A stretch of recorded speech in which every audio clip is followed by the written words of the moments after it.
This week on After Dark Arcade, I sit down with radio personality Jake Dynamite Turner as we discuss the new Duke Nukem Forever game. Here's a clip from that rousing conversation. And we're going to get things kicked off with the Digital Horizon. What's coming out? First on the list, we got a game it's got 12 years of hype. I'm talking about, of course, Duke Nukem Forever coming out finally. They just released a trailer, I think, earlier last week. What are your thoughts on that? I'm actually really excited. I got hooked into the game way back when. When it was on, I think, Super Nintendo. Well, I think they had it for a little bit, and then it really branched off and really hit big with the 64. With the 3D we were talking earlier. Yeah, Duke Nukem 3D. And I don't know. I think it was just the chaos that instilled of. Because you're, either not even a teenager, preteen, or a teenager, and you hit this where you got this rogue, crazy guy who likes to drink beer. Over the top. Dude. It's like Duff Man meets like Arnold Schwarzenegger with Absolutely. the brain.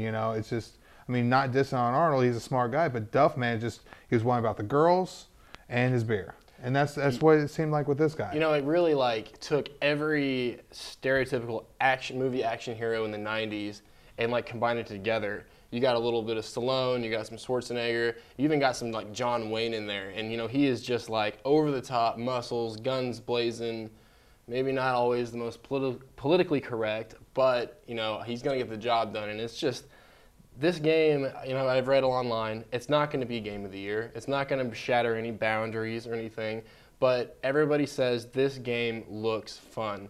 I think it'll be a refreshing take. It's going to be a first-person shooter again, and just some of the things that I've seen with this game, it just looks kind of fun. He blows a car up with a remote starter, one of the things he does, and the environment it looks like a game that they've had 12 years to work on it. It better be good. Yeah, I don't know. I think it was a big platform back then because you were pushing boundaries. You were doing things that you couldn't normally do. The kids thought it was great. You could go to the urinal and it made urination sounds. Yeah. And it thought it was great.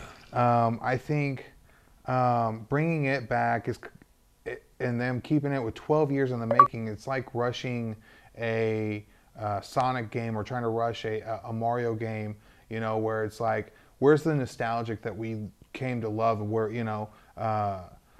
we picked up the new Super Mario Brothers, where it has a lot of that old school feel to it, but you had those Mario Party games, which I didn't really grab into.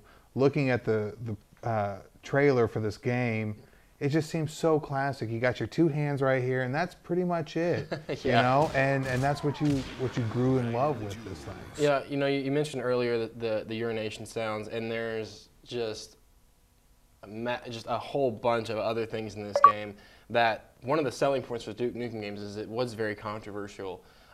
In the 3D versions, I know for the computer ports for the Mac and Windows, one of those weapons you could equip in one of your hands was a $1 bill, and guess where you went with the $1 bill? Right to the strip joint. Yeah. And that was very controversial back in the day, back in the mid-90s. Strippers in a video game, this isn't for kids. And now you see that in Grand Theft Auto and all sorts of other games. So no matter how many people want to confirm or deny, I really think Duke Nukem was a stepping point for a lot of the games that we enjoy today, from Grand Theft Auto to Halo. It was an inspiration for all of these games. And I think, like I said, people are saying this isn't going to be Game of the Year. You're not going to see this game being boasted as this is a graphical achievement, the story was amazing. It's just going to be, you got Duke Nukem, sunglasses, cigar, two huge fists, whatever gun he can have, or just punch the aliens.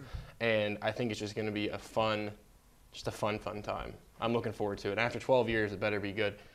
See that and more fabulous rabble-rousings right here on After Dark Arcade on Channel 8 KNWT.